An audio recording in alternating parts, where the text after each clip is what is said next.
Përshëndetje të nderuar zonja dhe zotrinj, edhe sot ka vazhduar fushata për zgjedhjet lokale të 22 tetorit. Partitë politike po shpalosin programet e tyre për qeverisje komunale.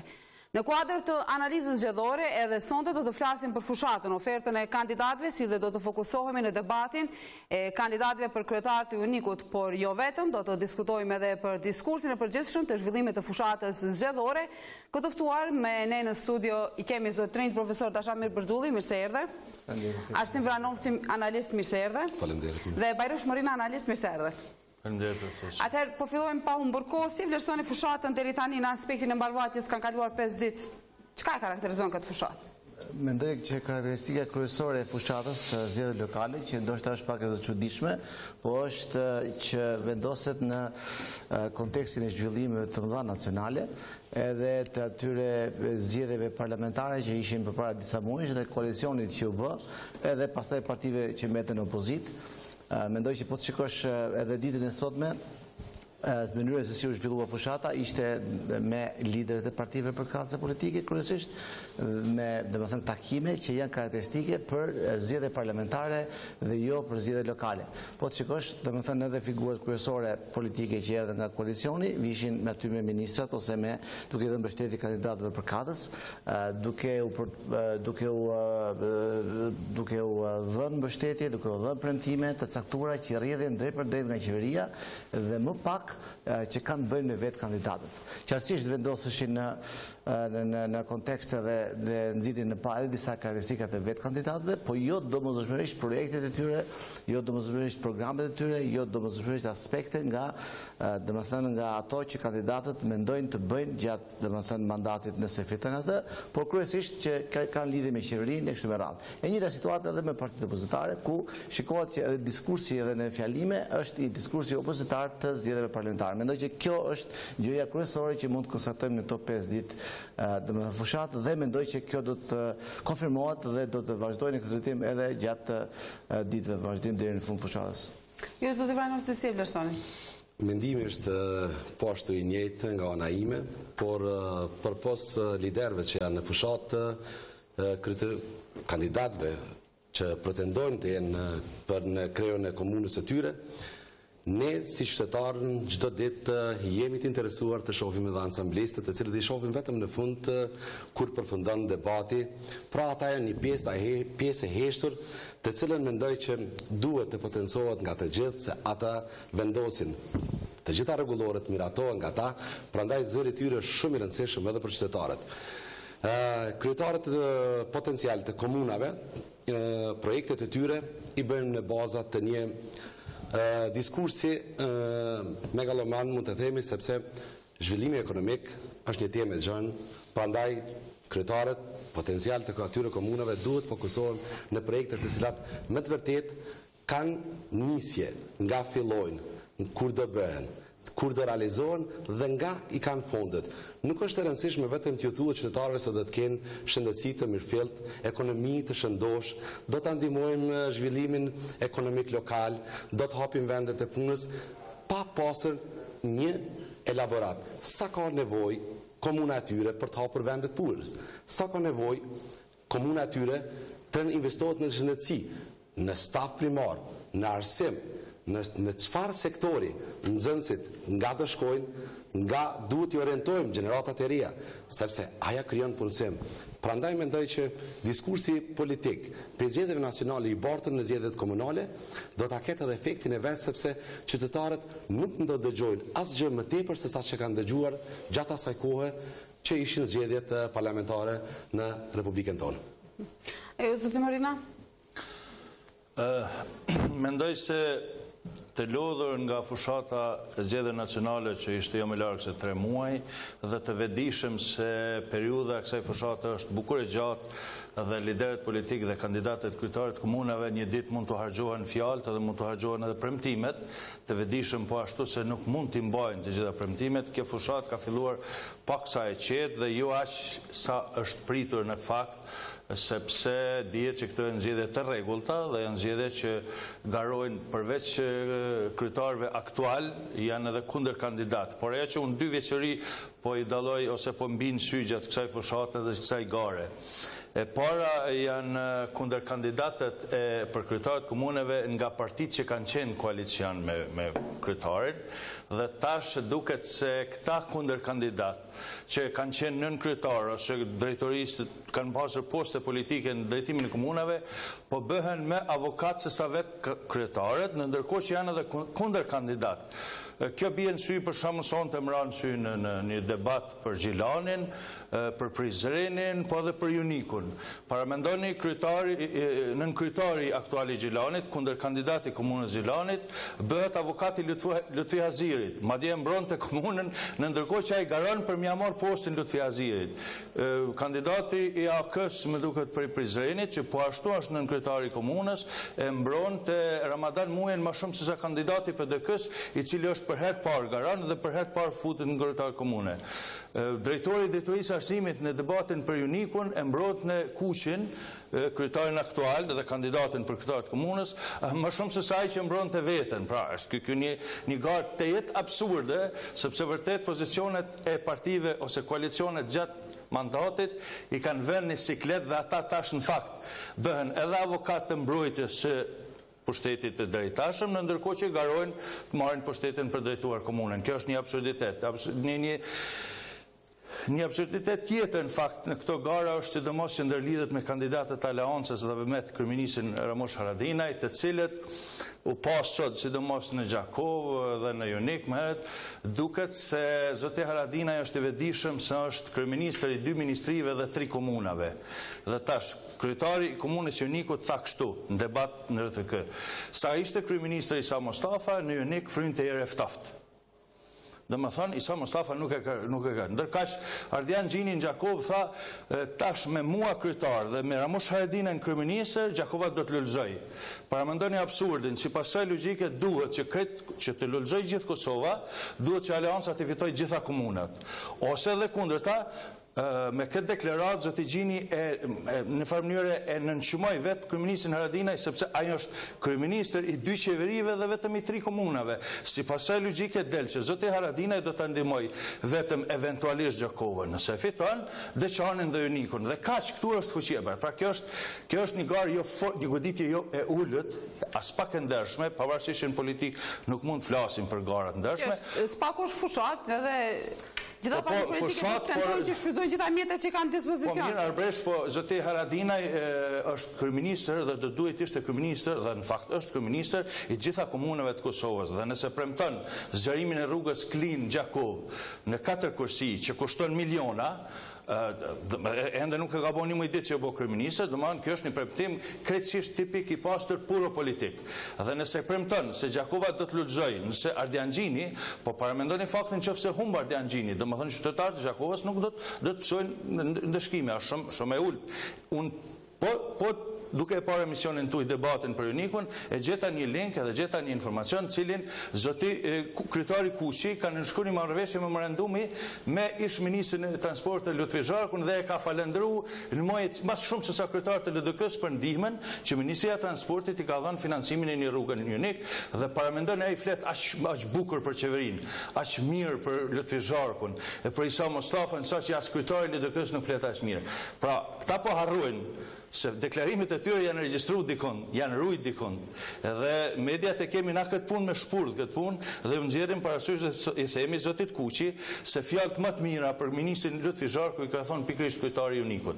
Në ndërkohë që Juniku ka nxjerr debati për Junikun, ndoshta do të kthejmë vonë, është vërtet një debat absurd sepse vet Juniku, vet komuna, vet organizimi i komunës nënkupton se jo gjithmonë komunat janë formuar për interesat qytetarëve, sepse një qytetar në Junik nuk mund ta nxjerrë certifikatën e lindjes se u prish një herë aparati dhe tash 6 muaj nuk shkon kush.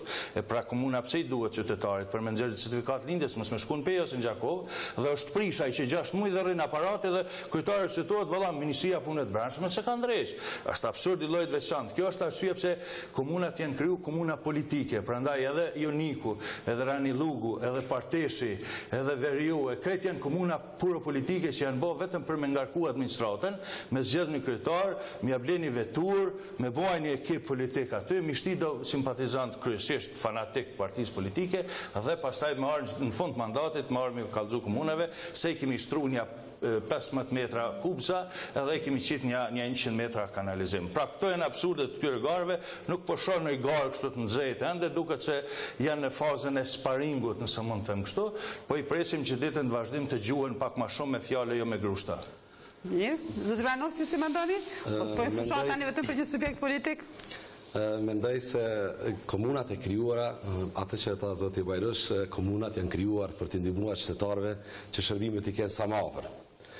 Nga ngjarjet e përditshme siç e përmendi një aparat punon nëse s'punon, nuk dua të lëshohem në këto deklarime sepse janë çështje editore dhe teknike ndoshta, por ajo që duhet të them sepse këto komuna që janë krijuar për t'i ofruar shërbime më të mira qytetarëve, shërbime shëndetësore më të afërta, edukim më të afërt, pra e ndihmojnë zhvillimin që shtetit të Kosovës, ngarkojnë buxhetin, por buxheti edhe ashtu është i ngarkuar me ministri të shumta që i kemi, ju e dini tash qeverinë sa ministri i ka, prandaj niveli lokal e ndihmon më së shumti shtetin sepse është shumë më afër qytetarit.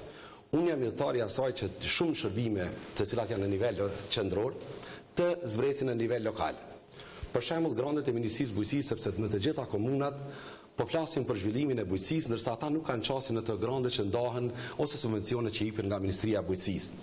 Më mirë se drejtoratet komunale që i dinë nevojat e atyre banorëve që kanë për bujqësi, nuk mendoj se i din as niveli qendror, sepse ata ballafaqohen për çdo ditë në zyrët e tyre me njerëz të cilët kërkojnë ndihmë nga drejtoratet nëpër komunat përkatëse për t'ju ofruar atyre shërbime.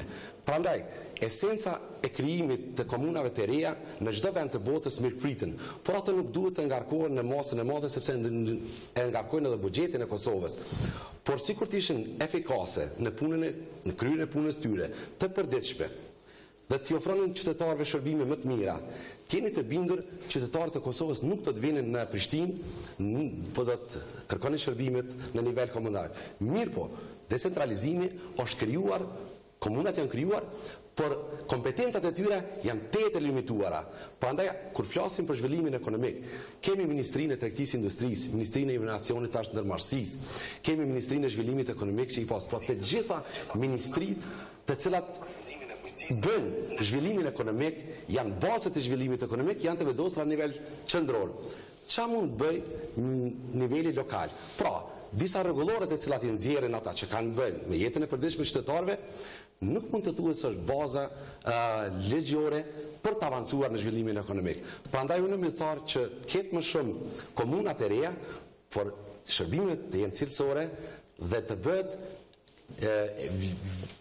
eliminimi e atyre kompetencave që janë në nivel qendror të zhvendosen në nivel lokal, sepse kështu i ndihmojnë qytetarët dhe janë më afër tyre.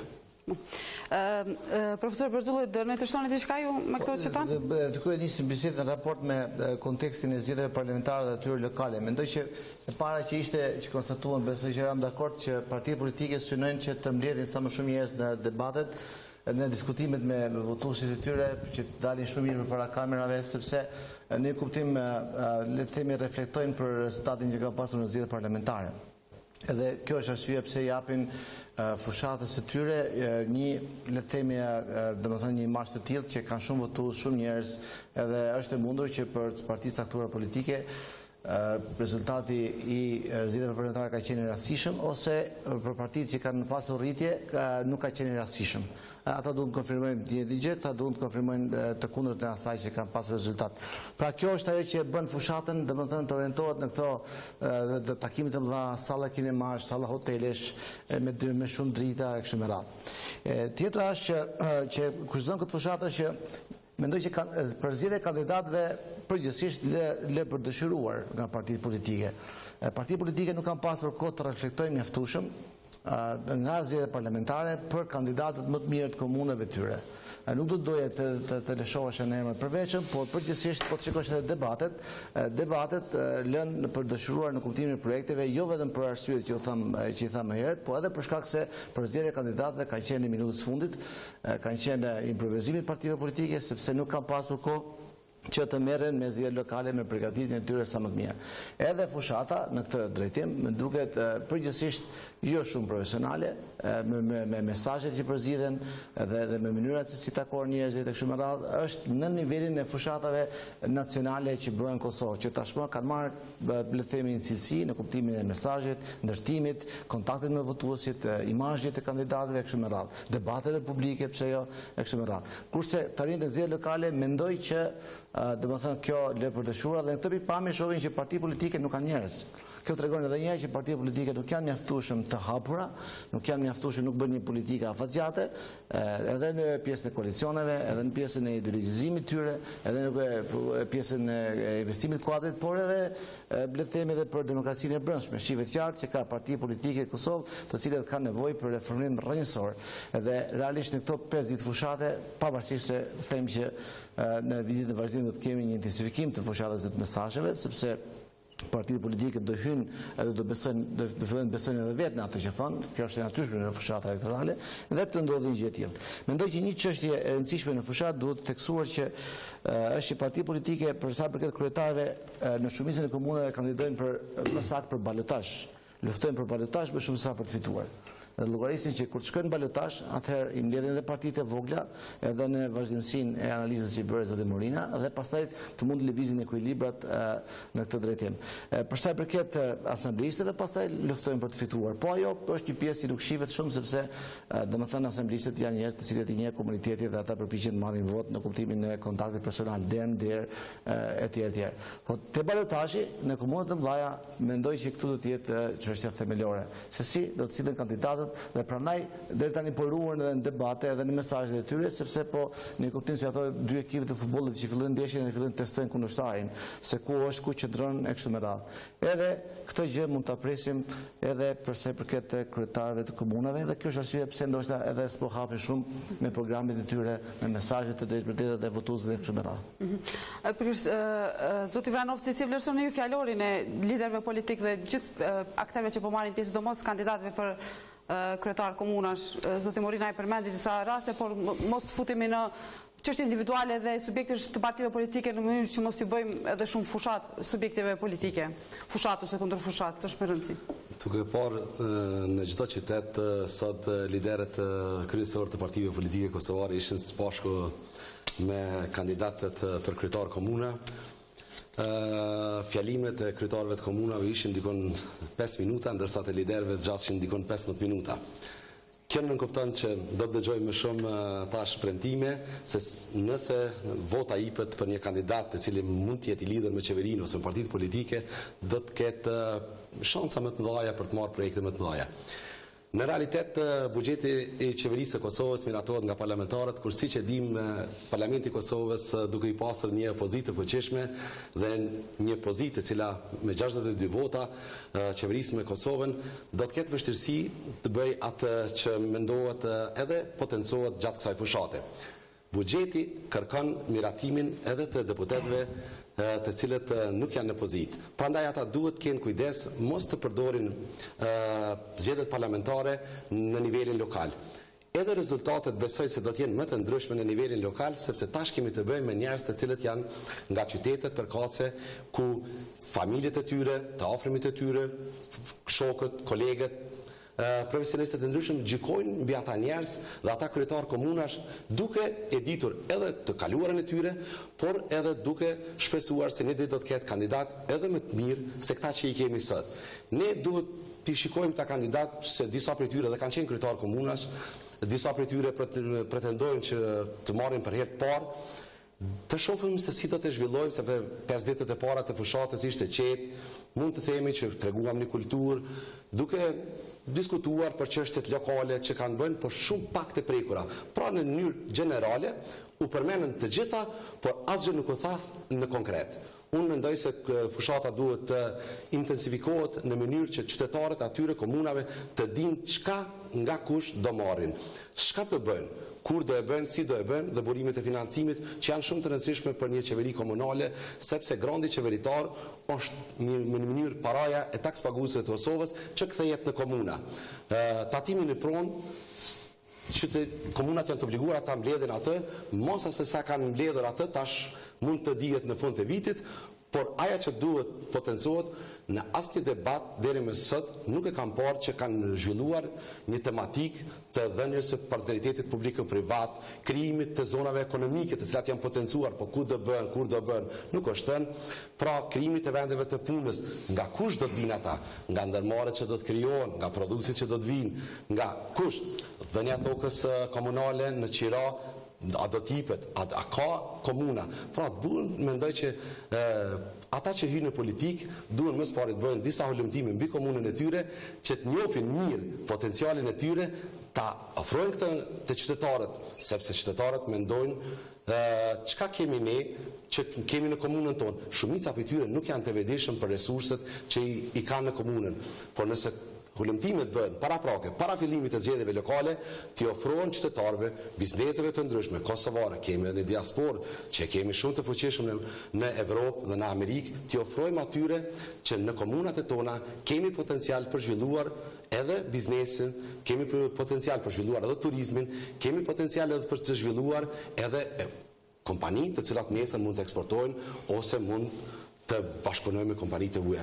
Pra, niveli qendror mendoj që është koha ngadalë të largohet nga skena politike, të lihet atyre njerëzve që të ndëgjojnë më shumë kryetarët e komunave, të ndëgjojnë asamblestet, të bëjmë një debat siç bëhet në Evropë. Të flasim pak edhe për programet e partive politike. A kanë ofertë reale ndaj kërkesave të qytetarëve programet e partive politike sa i përket zgjedhjeve vendore? Parafërsisht të thamë gjithë se edhe ky debat po shkon në lëvizjen vertikale në altë poshtë, po mendoj se edhe kjo fushat duket se është një copy-paste e fushatët të kaluar dhe po zhvillohet kryesisht në dy tabore. Tabori i parë i debateve politike po zhvillohet në terren ku kryesisht fjalën kryesore kanë liderët politik e jo kandidatët për kryetarët komunave, e do duhet ndodhet e kundërta, sepse pushtetin do ta marrin kandidatët e jo kryetarët e partive, qofshin ata kryetar kuvendi, kryeministër apo ish kryeministër. Dhe e dyta, kryetarët e partive duket se më shumë janë të interesuar ose të përgatitur, të veshur mirë, të bukur, kështu të lanë të krehun për me dalë në televizion, se sa me zhvillu një debat në fakt për komunën. Kjo bie në sy, sidomos të disa kandidatë që garojnë për herë të parë, të cilët nuk e din ligjin për qeverisje lokale, nuk e din kompetencat të kryetarit komunës, prandaj ai premton për shembull punësim brenda periudhës shumë të shkurtër, ose për shembull kryetari uniku do t'i punësoj krejt studentët që sonte tha, krejt studentët që e kryejnë fakultetin kanë me hinë punë komunë dhe paramendoni me hime kërku tash në qoftë se brenda vitit janë 100 studentë, besoj që për këtë komuna se nuk është vetëm uniku, po janë dhe tash për 4 vjet ai duhet të i gjej punë patjetër, se kështu ka dhënë fjalën. Pra ka një absurditet edhe të kësaj gare, sepse duket se liderët politik nuk po shkputen nga premtimet e nivelit nacional. Ramushi edhe një Gjakov thot Kufiri është një nek, Kadri Veseli në Prizren thët vetëm fuqia PDK se bën, Isa Mustafa në Kaçanik thët kemi mu këthy në qeverisje qendrore, pra e harron se po garon për kryetarin e komunës Kaçanikut, e jo për kryeministër prap, dhe kjo sikur e zbeh pak a shumë interesimin e vet pjesëmarrësve ose simpatizantëve të partive politike, prandaj po improvizohen. Unë i pash do skena po ashtu në Gjakov, vetvendosja kur ka pasur se ka mush sallën mirë, i kish shprum pjerdet pak ma në fund kështu, a di që mos më pa në televizion që gjysma salla është së pra janë improvizime që më shumë ti, sidomos terren u kanë frikën mediave dhe gazetarëve, sidomos televizioneve, që mos të bjenë sy që ka pak ose le të bjenë sy që ka shumë, se sa që interesohen më shumë ose që shpalosin një program konkret se për shembull komuna filan komuna brenda 4 këtij vjeçari gjatë mandatit tim të pakut të premtoj të jap një premtim real. Ajo që mund të jetë premtim real është se mund të financoj bursa për student.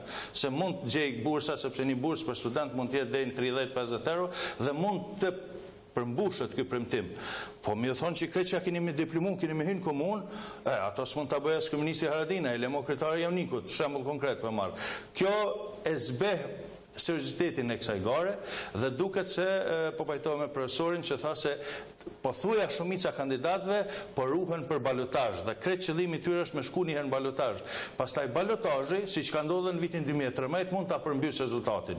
Në shumë komuna në Kosovë, balotazhi ka përmbys rezultatin e zgjedhjeve të para, siç ka qenë Prishtina, Mitrovica, Gjilani, Ferizaj e disa komuna tjera, pra koalicionet pas zgjedhore, pas rundit 20, mund ta përcaktojnë kandidatin i cili në fakt në zgjedhjet e para nuk ka marrë vullnetin politik të shumicës së banorëve të atij komune, po që pastaj i bojnë bashk votat që për mendimin tim fitues moral të garave për kryetarët komune janë ata kandidatë të cilët në zgjedhjet e 22 tetorit marrin shumicën e votave, pavarësisht që nuk e kalojnë 51%.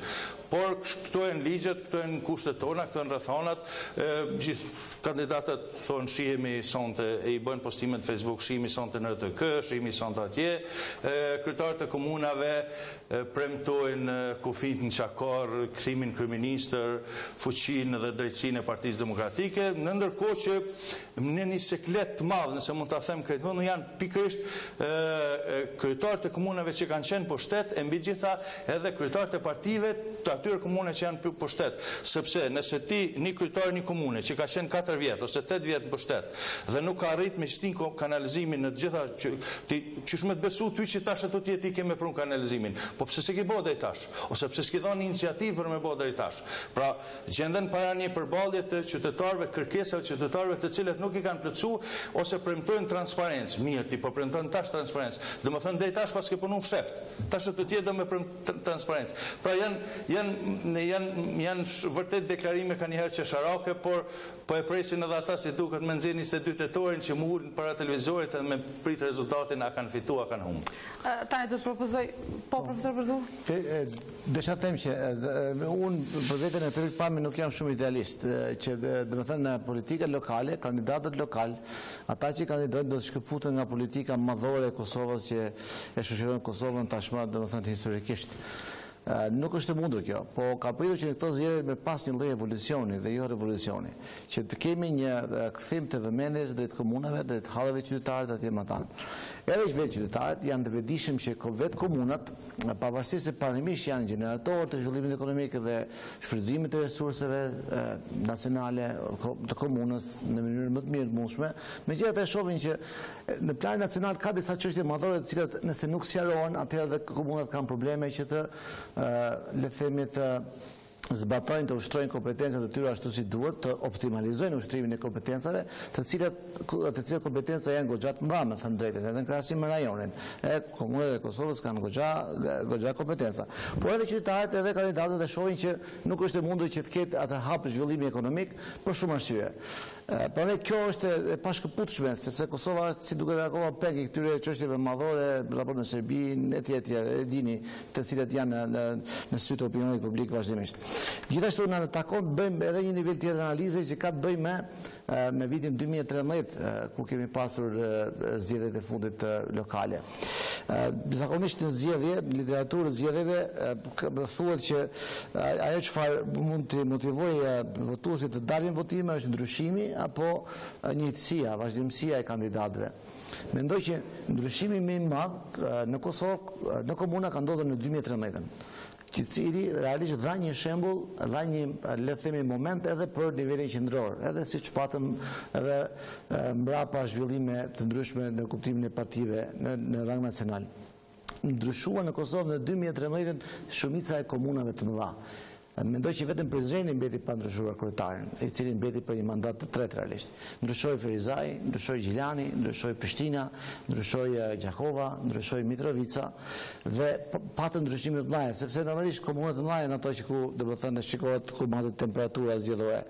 Tani pse fushata është edhe pak e vakët. Mendoj edhe për shkak se, domethënë, era ndryshimit, pavarësisht se forcat caktuara politike e kërkojnë edhe duan ta konfirmojnë, më duket pak e vështirë që të ndodhë. Po të shikoni, domethënë, perceptimet e qytetarëve në komunat kryesore, mendoj që, domethënë, kjo dilemë të vazhdojnë të ruajnë vazhdimsinë apo të ndryshojnë, mbetet për të parë. Pra, siç po them edhe për ta kapitalizuar. Ndryshimet mëdha kanë ndodhur 2013, a do ndodh 2017 ndryshime, por në komunat mëdha nuk jam shumë i sigurt. Do duhet, në fakt, jam adhurues i asaj që çdo 4 vite kryetarët e komunave të ndrohen, sepse duhet të performojnë demokraci, njerëzit harxhohen shumë shpejt nga idetë e tyre dhe 4 vjet nuk janë pak për të provuar në pushtet. Disa kandidatë me të vërtetë nuk e meritojnë të rizgjidhen. Megjithatë, atë vendos elektorati dhe ne nuk mund ta caktojmë në studio. Më duket se era e ndryshimit nuk fryn për të gjitha komunat njësoj në Kosovë në këtë zgjedhje dhe kjo mendoj që po ashtu e ndikon në fushatën zgjedhore të kandidatëve. Zoti Vranor, ju si vlerësoni? Besoj që kësaj radhe do ketë ndryshime. Fryma që u përcjell në nivelin qendror tek zgjedhjet parlamentare do të bartet në disa komuna, ku do të kemi një garë më të vështirë për disa kandidatë të cilët më herët fitonin më lehtë, sepse kishin një kohë që udhëheshin me komunat e tyre, por ajo që është më rëndësishme është që të gjithë kandidatët që votohen të kenë në dieni, sepse tash qytetarët nëse arrin të ndëshkojnë ata që nuk kanë punuar, i njëjti fat do t'i pritet edhe ata. Mendoj që fryma parlamentare do të bartet në ato komuna, si për shembull në komunën e Prishtinës, do të kemi një garë të fortë, në komunën e Gjilanit, në komunën e Mitrovicës, sigurisht do të ketë një ndryshim, dhe në komunët e tjera të cilat po të shikojsh më herët ka janë qeverisur nga LDK-ja, tani nga PDK-ja, ka pasur komuna ku është udhëhequr si Mitrovica nga AKR-ja. Pra, ndryshimet në Kosovë ndodhin, janë si thënë, nuk janë të gjitha të njëjtën kohë, por në periudha kohore të ndryshme ka pasur lëvizje në për rajonet e Kosovës, të cilat kësaj radhe mund të bëjmë edhe ndryshimet e tjera. Pritet një garë fort në Prizren, pritet një garë fort edhe në Pej, gjithashtu. Mendoj që ka ardhur koha për të parë ndryshime të reja. Ndryshime sigurisht do të jetë reja, atëherë unë propozoj që t'i ndjekim deklaratat e liderëve sot gjatë fushatës të bërë në për komunat dhe qytetet e Kosovës dhe pastaj të kthehemi dhe debatojmë rreth atyre. Tani është koha e njerëzve vizionar, është koha kur gjonat nuk improvizohen, por ato planifikohen shumë mirë dhe në atë planifikim gjithmonë duhet të ketë një vizion të qartë. Por është në pyetje komuna ju, por është në pyetje komuna ju, atëherë ecja përpara pa ndryshu gjonat. Nuk është një gjë që është bërë me vizion. Dhe nuk është bërë punë e mirë nëse dikush nuk vepron dhe e ndryshon të sotmen prej asaj që ka qenë dje. Gjithmonë duhet të ndronë edhe e mes. Ne sot kemi po të partit tjera se tregojnë programe, plane si menegjohet komuna. Dhe lirisht mundën të pysko, a ka dikush që kanë dëgju ose ka bashkëbisedu me një prej kandidatëve të partive tjera që thotë se unë kam vizion 50 vjeçar për komunën time. Ata nuk kanë vizion as 4 vjeçar. Por arsye se pratë me improvizime mendojnë me udhëheq një komunë. Kudo që fiton kryetar i Partisë Demokratike të Kosovës komunën, studentët cilët e kanë notën mesatare 8 do të fitojnë bursat plota. Njëtën kohë vazhdojmë që pasi t'i përmendojmë këto studime, mos mbesin në për shtëpia. keni parasysh ka shumë studentë që i kanë notën 9 dhe 10, posa të mbarojnë studimet, nuk kanë punë, edhe pastaj vetëm mundohen që të vazhdojnë shkollimin akademik. Nuk është punë e lehtë, ti je kryetari i komunës dhe unë ju përgëzoj gjithëve që keni bërë një zgjedhje shumë të mirë me Shkëlqim Jakupin për kryetar komunës. Ne po bëjmë përpjekje që të instalojmë një qeverisje të mirë, një qeverisje të ndërgjegjshme, një qeverisje të shnosh, dhe kjo është qëllimi ynë themelor. Nuk është qëllimi që vetëm ta marrim qeverinë qoftë në Kaçanik, qoftë në komuna tjera të Kosovës, por qëllimi ynë është që Kosovës t'i ofrojmë qeverisje të mirë. Duke votuar numri 10 për këtë zgjedhje, e këta kandidat, ju e keni zgjedhur përparimin për Gjakovën, e keni zgjedhur barazin, e keni zgjedhur rregullin, e keni zgjedhur pastërtin, e keni zgjedhur qelbrimin, ambulantën, shkollën, mjekun, mësuesin, punën, bujqësinë, shërbimin publikën. E di që qytetarët e Gjakovës preshin shumë ma shumë për i teje, preshin me qenë afërt me ta, me i dasht, me komuniku, po mos harroni ai që komunikon me vlera, shpesh është më i mirë se disa tjerë që komunikojnë me perceptim, me fasadë. Besoj shumë që kësaj here jeni të gjithë ndjeni se çfarë momenti është. Dhe mos lejoni, keni qenë vizionar në çdo etapë, në çdo kohë, mos lejoni kësaj here me ja konfuzu kush vizionin për këtë moment. Në dhjetor vitit 2013, nëse bashkarisht e kthejmë pak ose kolektivisht memorien me një vendim të veçantë në datën 27 dhjetor 2013 është hap fusari i shtetit për më dhënë mjete me insistimin tema tërë si kryetare e re, me dhënë mjete ngrëtores në mënyrë që me mujtë me te i kalu një kolaps financiar. Është modeli ndoshta më i avancum në Ballkan, që nuk ka tjetër të kësaj natyre në këtë formë, është modeli i cili jo vetëm do të ndikojnë në përmirësimin e furnizimit në ngrohje në qytetin e Gjakovës dhe do të rritet rjeti, por gjithashtu do të ndikoj drejt për drejt edhe në mbrojtjet natyres, do të ndikoj drejt për drejt në kushte shumë më të mira për punëtorët e ngrohtores, e gjithashtu edhe në nxitjet punësimit për gjithë ata që do të angazhohen në mbledhjen e biomasës apo mbetje ujore. Gjithsesi, ne jo vetëm që kemi arrit në një pikë ku sot mundemi shiqu ngrohtore si një entitet i ri, por mundemi shiqu komplet edhe një industri tjetër të re jashtë ngrohtores që po krijohet te ne. Atëherë, i dëgjuam deklaratat e liderëve dhe të zonjës Kusari, kështu që si komentoni këto, se foli pak a shumë për fushatën që po bëhet kryesisht nga liderët dhe s'ka ofertë konkrete, por tani konkretisht sot i dëgjuam se çfarë thanë sot. Po nga deklaratat u pa domethënë që në rendin e liderëve vetëm zonja Kusari është edhe kandidate edhe lidere përkatëse.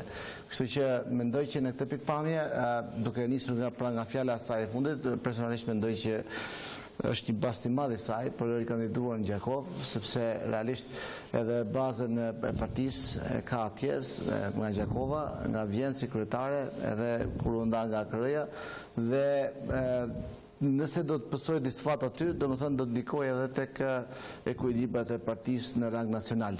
Mendoj që kjo do të ishte reale për këtë gjë. Nga ana tjetër, mund të interesante se evokoi, kam përshtypjen në momentin kur ka qenë ministre dhe ka dëshuar dhe më thënë mjetë nga thesari. Nuk evokoj 4 vjetë qeverisje që pati dhe më thënë në Gjakov, në raport me ngrohtorën e qytetit, po evokoj kërë që ministre, pra një mandat më hershëm. Duket pak çuditshme që një kryetare që është detyrë dhe që rikandidon dhe evokon një kohë përpara dhe jo në kohë që ka qenë në detyrë dhe ka bërë gjëra për ngrohtorën e qytetit, por edhe për elementet tjera që mund të ketë në raport me qytetin, sepse ata janë, le të themi, nuk e di cila ishte audienca, ishin punëtorët të ngrohtores të qytetit Gjakovës apo ishin në përgjithësi, domethënë të votues në Gjakov. Nëse janë punëtorë, atëherë ka mund të më fol diçka për si ka përmirësuar kushtet e punëtorëve apo elemente tjera. Mund të ketë fol që se dha kronika, nuk e, po vetëm ato që dëgjuam. Pra, në këtë pikpamje mendoj që ka në mesazhet elektorale ka një lloj le të themi paqartësie në elementet përkatëse, ndoshta nuk e dim këtë bisedë si ka ndodhur dhe kështu po që kjo është. Nga tjetër edhe liderët që filluan duke dhënë premtime, mu duke interesante përveç kësaj premtime, mu duke fjala e zotit Haradinaj, i cili foli për komunikimin e kandidatëve të caktuar, të cilët e kanë me fasadë. Edhe me gjas, me këtë referohet kundër kandidatës së zotit Ardian Gjini, cili është kryetare aktuale e Gjakovës. Domethënë besoj, përdesa po flasin për votuesin e Gjakovës, mendoj që ishte një sulm i butë ndaj kundër kandidatit saj ose kundër kandidatëve të tjerë. Mendoj që është një moment që domethënë mund të theksohet. Nga ana tjetër i premtoi mbështetje thënë zoti Gjini, dhe nga ana tjetër në një kuptim më pëlqeu ajo, i vuri një lloj përgjegjësie, njerëzit presin nga ti të bësh këtë gjë. Domethënë kjo është një gjë që e theksoi në mënyrën e vet karakteristike të folërit. Zoti Veseli nga ana tjetër premtoi për gjithë studentët e Kosovës edhe mu duk pra edhe një herë në kuptimin e goxha qeveritare kjo gjë, megjithëse kjo mund të jetë realizueshme në rang domethënë lokal, mendoj që të gjithë studentët kanë nevojë për mbështetje dhe kjo është e mirëseardhur nëse ndodh në varësi të financave të komunës, por kjo do të thotë që qeveria mund të japi fonde shtesë apo mund të gjenden forma të ndryshme se si mund të financohet studentëve. Nuk ishte qartë se për cilët studentë pati fjalën, pati vetëm për nivelit publik apo për nivelit privat, sepse ka disa zhvillime në arsimin e lartë, të cilat eventualisht do të shikohen se si do të jenë politika dhe qeverisë në atë drejtim. Megjithatë, është një, domethënë, le themi premtim i cili mund të sqarohet në tutje. Ndërkohë që mendoj që tek zoti Meri pati një diskurs tipik të mendit lideri i një partie për kandidatët e vet, mbështetës edhe përthirrje votuesve për të votuar. Edhe pastaj zoti Pasolli, i cili pati një diskutim shumë interesant raport në planifikimin, raport në vizionin, në fakt nuk e di saktë cilës audiencë ju drejtua, po do të thënë që më tepër një diskutim filozofik se sa më tepër se sa një diskutim i cili bëhet në zgjedhje lokale. Po që mund të qëndrojë nëse audienca është e tillë. Që e pëlqen. 30 minuta të parë këtij emisioni ju kushtuar mu këtyre që këta vetëm sa i ndëgjuam. Besoj që duhet jenë zgjedhjet e fundit për ndëgjuar liderët në nivel komunal. Mendoj që tash shteti jonë që sa viti i krijuar, duhet ketë një pjekuri politike për të lënë vendin atyre që garojnë, për të dëgjuar më shumë. Liderët si liderët në çdo vend bote tentojnë të vinë pushtet, është normale që kandidatët e tyre të përkrajnë. Nuk kam asgjë kundër të jenë prezent në sallat e tyre, por jam idhëtari asaj që më shumë flasin kandidatët dhe ansamblistët, të cilët marrin vendime, të cilat janë edhe përgjegjësi e tyre. Prandaj çdo lider duhet dinë se ndoshta lënia e kandidatëve, të themi vetë në zgjedhje, duke mos i dhënë mbështetje të tipit që do të bëjmë këtë ose do të bëjmë të, do t'i ndihmonte atyre sepse qytetarët do ndëgjonin të premtimet që ata japin, nesër do të kërkonin përgjegjësi prej tyre, prandaj edhe është koha e fundit që tregojmë për pjekuri politike, që niveli lokal të bartë të gjitha vendimet ose të gjitha debatet të zhvillohen mua në atë nivel, që ata nga nivelin lokal, liderët e arshëm, të jenë ata që nesër do të garojnë edhe për nivel nacional, sepse në këtë mënyrë besoj që do të mbesim me liderët e njëjtë edhe për shumë vite. Zotë Mrena, ju si pati, diskutuam shumë me fjalimet e liderëve në përgjithësi, por tani sot konkretisht për këto sotit. Zoti Pacolli, para se të flasë për njerëzit vizionar, e po fletë që sa vjetë për vizionin e AKR-s, por që nuk po i shitet në treg aq sa po ka dëshiraj, është mirë të i bëj një falenderim publik Lidhjes Demokratike, sepse ajo veshi me petkun e zëvendëskriministrit. Në ndërkohë që vizionet e tij deri më tash nuk janë parë, ka qenë disa herë në pushtet edhe nivelin lokal dhe qendror, nuk ka lulëzu as Mitrovica dhe as Gjakova, edhe pse kanë qenë kandidat të AKR-s. Zoti Kadri Veseli, mirë, propozimi për bursa mbase mund të jetë i mbulueshëm për nivelin lokal, por është një diskriminim për shkak se ai gjithmonë mendon për bursat e universitetit publik.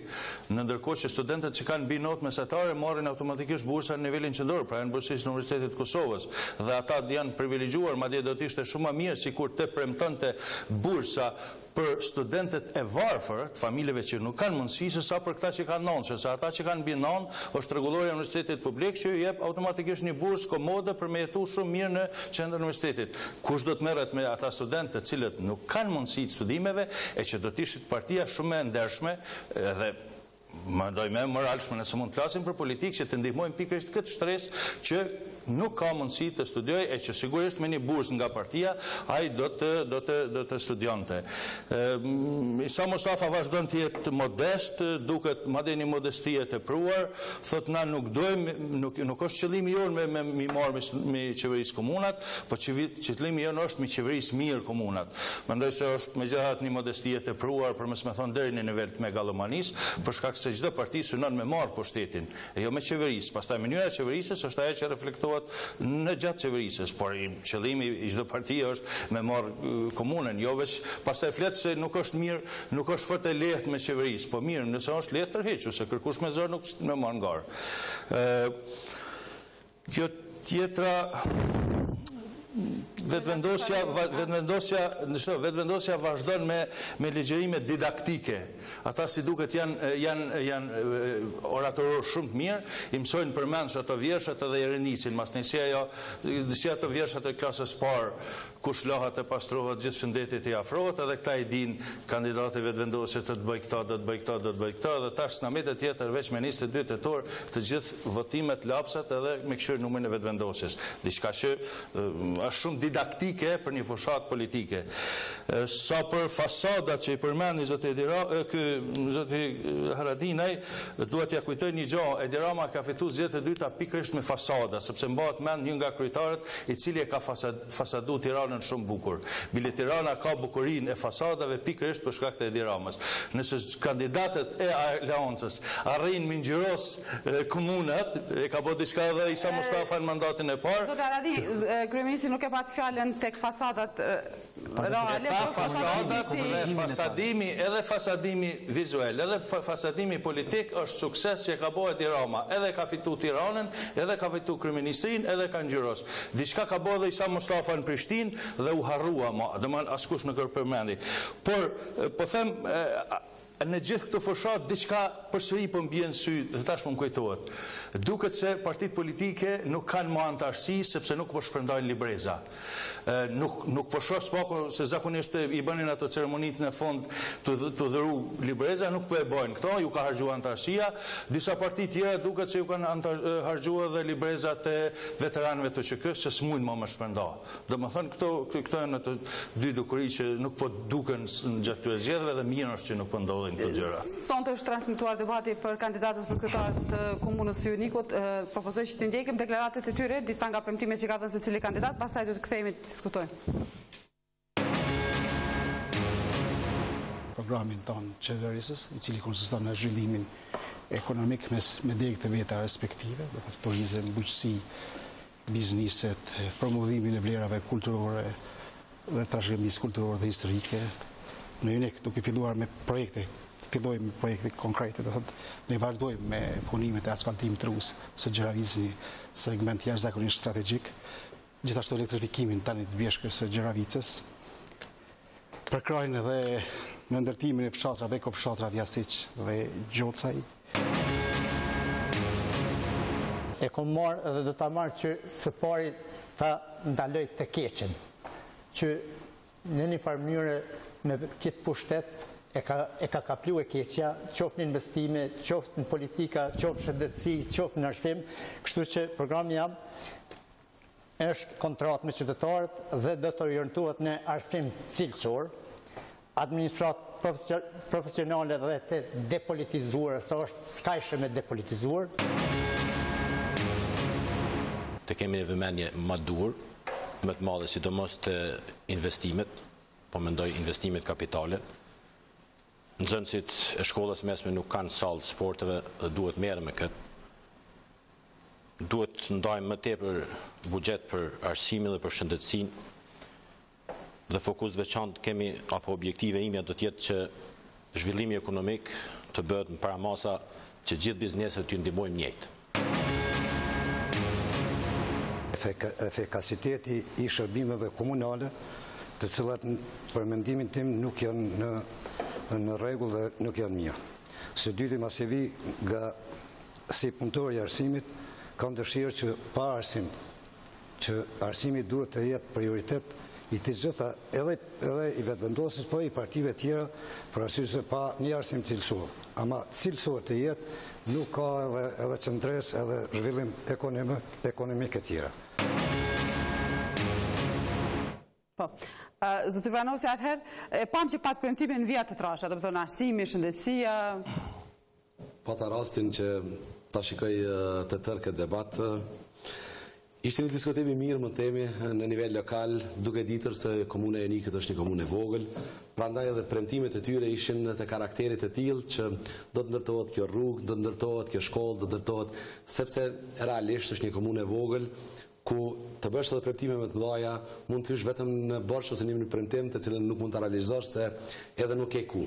Prandaj mendoj që 8-4 pjesëmarrësit nga 4 partitë ndryshme shihej që kanë qenë të përgatitur me emra të rrugëve, mund të themi të shkollave.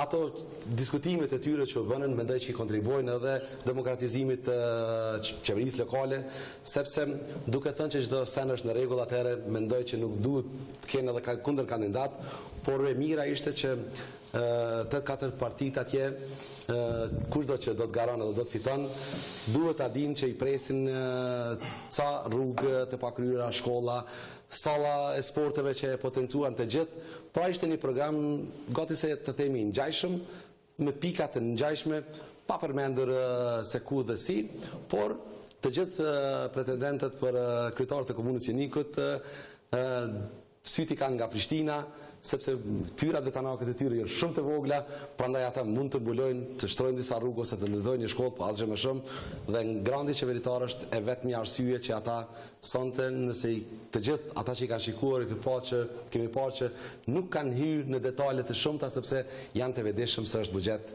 shumë i vogël për një komunë shumë të vogël si Joniku, e cila ka bakuritë të saj natyrore, por ofron atë çka ka mundësi dhe ka buxhet. Profesor Berzulli?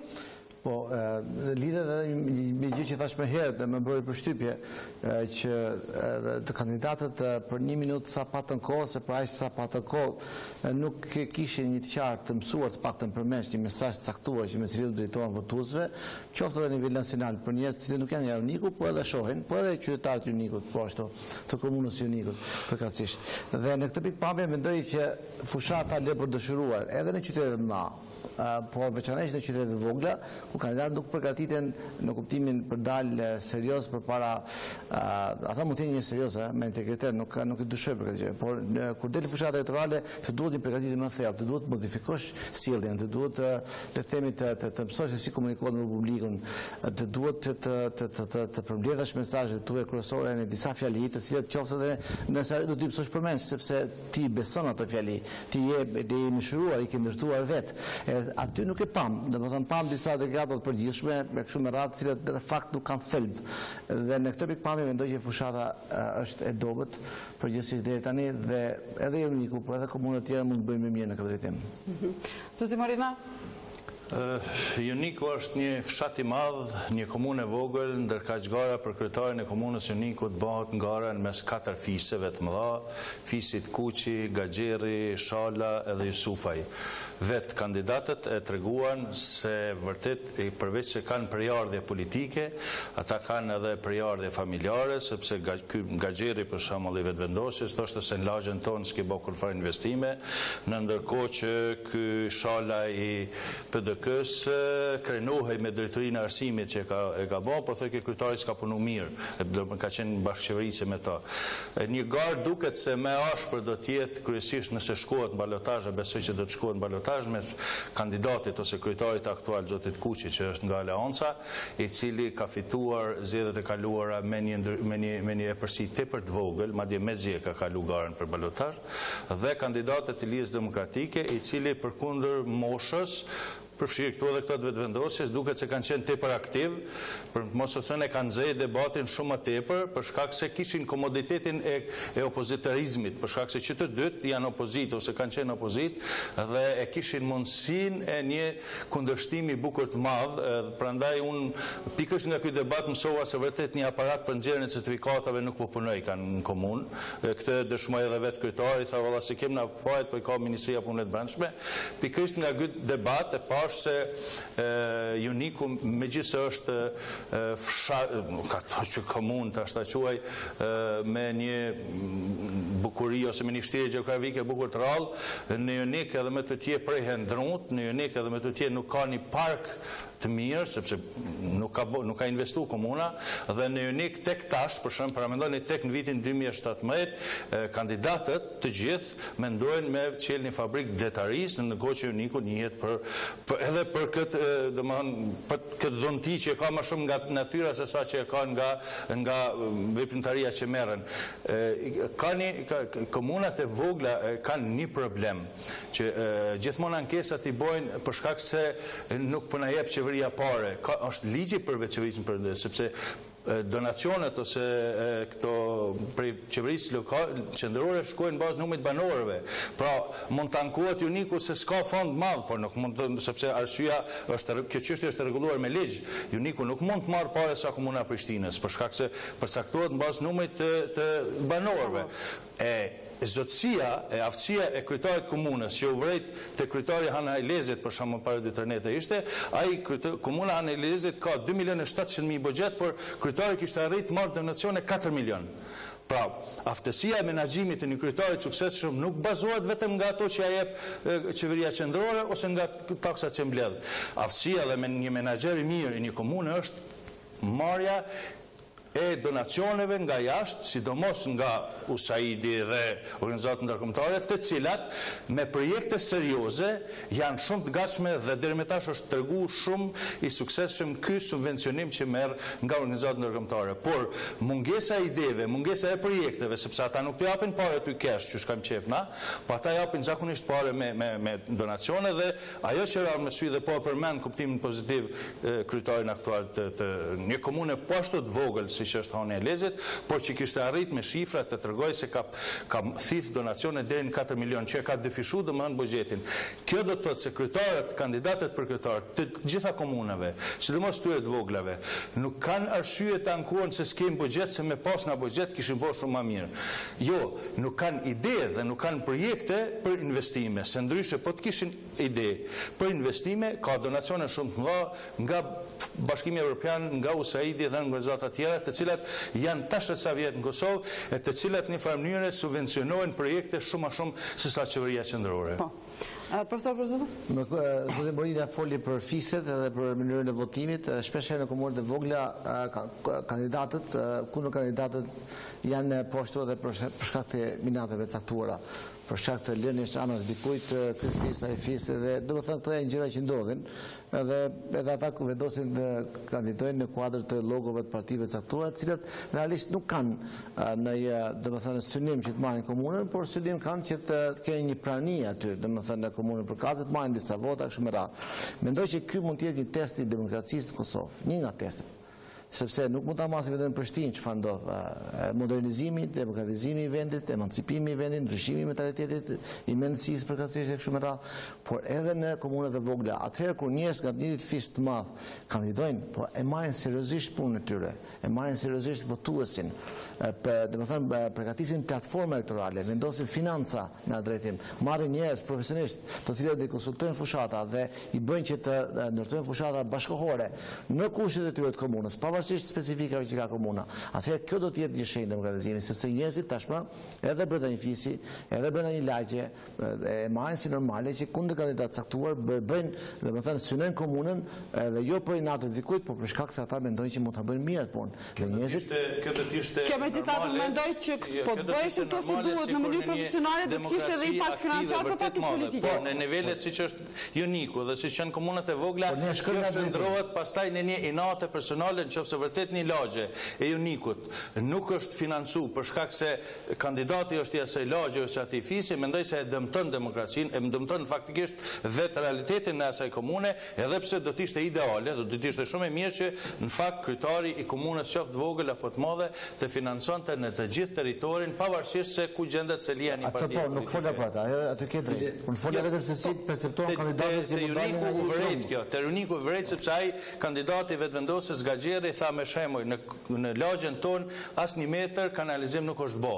Që tash unë po kam prirje mi besu sepse ai po mos kishte thonë kështu ishte diçka e vërtet, por nëse kjo zbret pastaj në nivelin e një hakmarrje kushtimisht ton politike, ajo dëmton vetë komunën, se jo vetëm kryetarin, por edhe vetë lagjen, qytetarët asaj komune. Unë fola për kandidimin e njerëzve në demokraci, kandidimi është një gjë normale, edhe një gjë pavarësisht që njerëzit njërin mes veti, është realizimi i ambicies personale dhe një lloj koncepti që ata mund të domethënë realizojnë për kështu qytetarët. Po mendoj domethënë që kjo është një test i kandidatët konkretisht te komuna e Unikut, por që është komunë e vogël, po dhe partitë politike si duket nuk kanë investuar sa duhet, sepse ajo përfshin edhe impakt financiar për të hartuar një projekt ose një program ose një projekt konkret me cilën mund t'ju ofroshin qytetarëve të tyre për t'i votuar. Si e vlerësoni ju? Do desha të ndërhidhesh edhe me atë që u biseduam herët.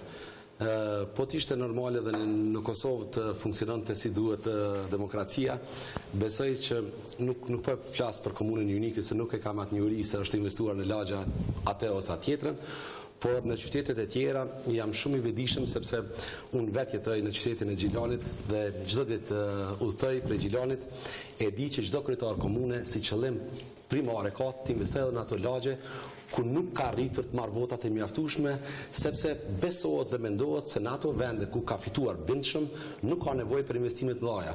Prandaj nuk e di në këtë rast, nuk duhet të shohim në rast specifik, por qëllimi i tyre do të ishte që sigur më shumë të zhvilloheshin projekte në ato vende, në ato lagje ku më herët nuk ka fituar, sepse qytetarët fundi gazetet lokale mu presin këto që të përfitojnë projektet që janë infrastrukturore, të ndërtojnë shkolla, qerdhe, biblioteka, shkollat muzikës. Pra, në rast se një investim i një kryetarit komunës në lokacion ku në zgjedhjet e kaluara nuk ishte arritur numrin e mjaftueshëm të votave, po të bënte punë, kjo do të ishte më e mençur, mendoj edhe nga ata ta bënin, sepse kështu fitohet vota.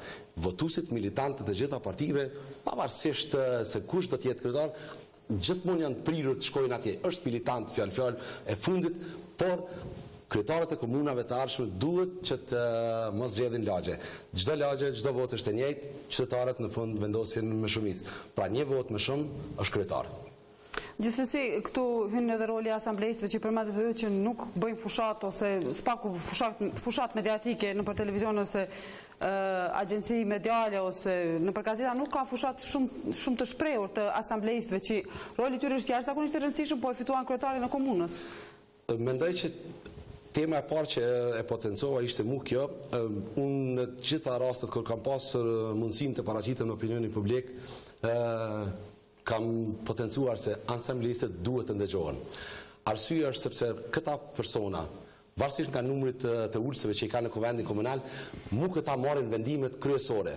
Kryetari udhëheq me komunën, pra udhëheq me projektet e cilat, por këta marrin vendime për buxhetin komunal, këta aprovojnë buxhete, këta vendosin për qerdhe. Prandaj do t'i lëshë të gjithë qytetarët e Kosovës se ta shfrytëzojnë mundësinë që në çdo takim ku ka asamblesë, pyesin çfarë do të bëjnë ata nëse zgjidhen. Pra, mos të ndëgjojmë vetëm kryetarit, të ndëgjojmë edhe aty çfarë politika do të përfaqësojnë. Cilat projekte ata mendojnë se duhet realizohen në komunën e tyre. Pra, roli i tyre është shumë i rëndësishëm, duke mos e anashkaluar se ata janë anashkaluar më nga kryetarët e partive të cilët në çdo tubim flasin të parët dhe të fundit. Pra, duhet të lihet vendet atyre të gjithë një ka një nëpër vend tubimet më të rëndësishme, edhe ata të flasin, jo vetëm të dalin të prezantohen atje se fundi ne përveç kryetarit do të vendosim edhe një rubrikë tjetër për çata persona të cilët do të qeverisin me komunën në cilën jetojmë. Vetëm të shtoj diçka, ligji për pushtetin lokal, në fakt, ligji për pushtetin e kryetarëve të komunave e ka zbeh rolin e asamblejistëve, për shkak se kryetari është i gjithfuqishëm dhe i plot fuqishëm, dhe ne kemi pas shumë komuna përfshirë edhe këtu vetë në komunën e Prishtinës, kur kryetari i komunës vendos absolutisht për gjithçka, pavarësisht që nuk e ka fuqinë politike në asamble.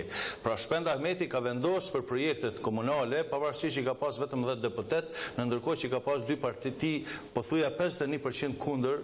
Kjo e zbeh rolin dhe fuqinë politike të asamblejistit, për shkak se instancë fundit kryetari komunës e zgjedh qeverinë dhe me komunën udhëheq kryetari, jo asambleja komunale. Ne kemi pas një qeverisje më hershme kur në fakt asambleja zgjedh të kryesuesin e kuvendit dhe kryeshefin, kur zgjidhej pastaj kush është kryetari, kush është kryeshef.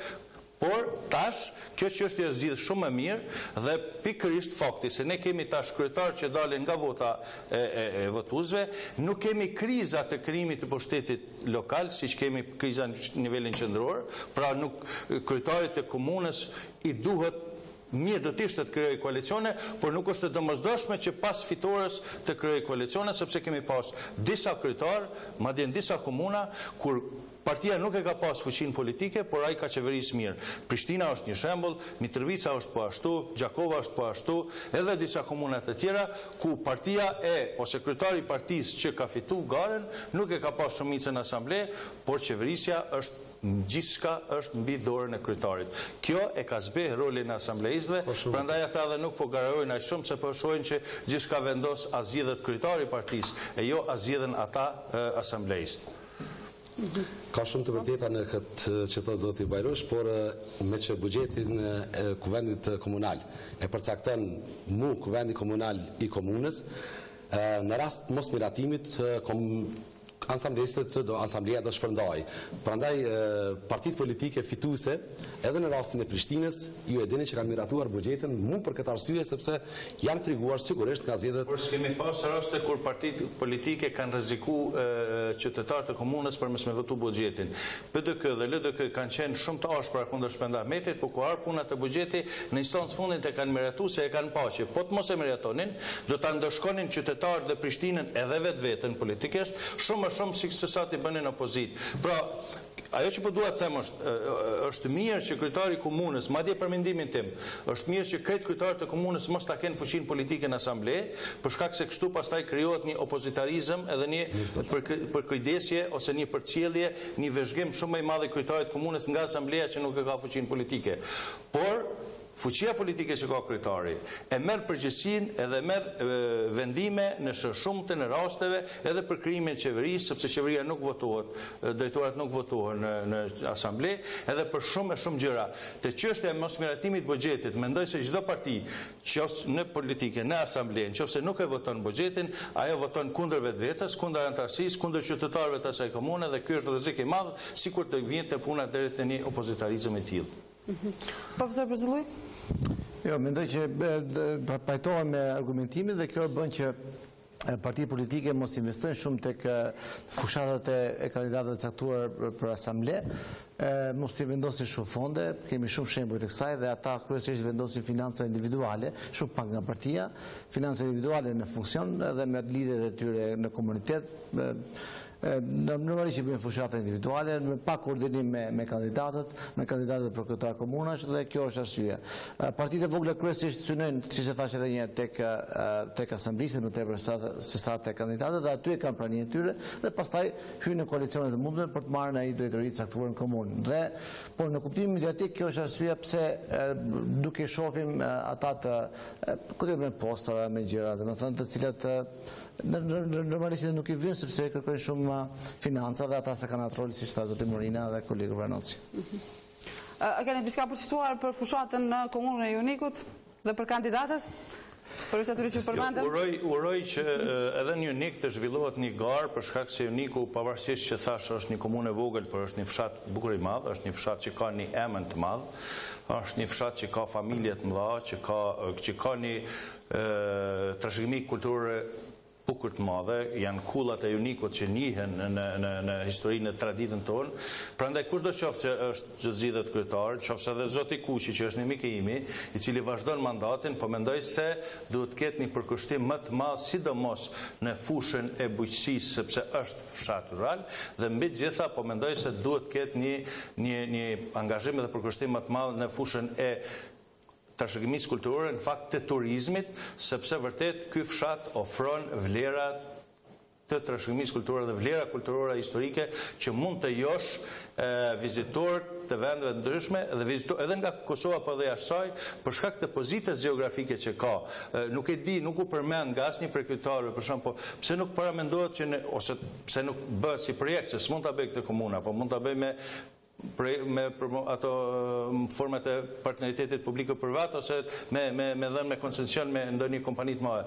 Një për shembull fshat turistik në Unik ose një diçka për pushime dimrore, sepse vërtet turizëm kulturor dhe natyror, po sidomos pjesa e turizmit dimror, sepse Uniku edhe është edhe verës i bukur, po ndimër është edhe më i bukur.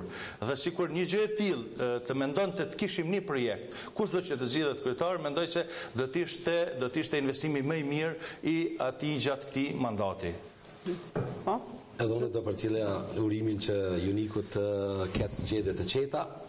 Dhe një bëjt tiri qytetarëve, jo vetëm të Unikut, për anën banë Kosovës, le dalin në zgjedhje, sepse në këto zgjedhje lokale vendoset për jetën e tyre, për fëmijët e tyre, për të ardhmen e tyre, se mendojmë që nuk duhet vetëm se shikohet partia ose kush nga partitë po ofron gjatë fushatës zgjedhore më shumë do del në media më shumë ose do të ketë më shumë në rrjetet sociale aktivitet. Mendoj që qytetarët e dinë secili se kush është kandidati i preferuar i tyre, le dalin të votojnë në masa më të madhe, sepse këta njerëz dhe këta kryetarët komunave, ansamblesët, vendosin për jetat e tona në qytetet e tona. Po, profesor Berzulli? Mendoj që në komunat e vogla ata do të kenë më tepër le të themi vetbesim për resurset e tyre dhe të optimalizojnë ato në mënyra të ndryshme nga mentaliteti tradicional. Ata duhet, mendoj unë, që të kontaktojnë edhe me shoqata të caktuara kulturore, të cilat nuk gjenden vetëm unik ose turistike, apo njerëz që kanë ndikim që mund të lobojnë për projekte të caktuara, për ide të caktuara, për sjellje investitor që jo domosdoshmërisht nga Uniku, po janë për shembull nga dhurus të natyrës. Ideja që ta Morina është shumë mirë dhe aty mund të kontribuojnë edhe njerëz që janë nga Uniku por që pëlqejnë natyrën, pëlqejnë sportet dimrore, që pëlqejnë domethënë le të themi bishkatarinë e kështu me radhë. Çfarëdo që këto komuna të vogla kanë si aset veten, mund ta zhvillojnë në mënyra pak të më kreative në këtë drejtim dhe jo vetëm të lidhen me buxhetin e qeverisë e kështu me radhë. Mirë, unë besoj që kaq kishim për sonte, unë ju falenderoj për opinionet tuaj dhe falenderoj për prezencën tuaj dhe kohën që e ndat me shikuesit tanë dhe analizën që e sollët për zgjedhjet në këto 5 ditët e para. Të nderuar shikues, kjo ishte e tëra për këtë edicion, për këtë analizë zgjedhore. Takohemi radhën që vjen.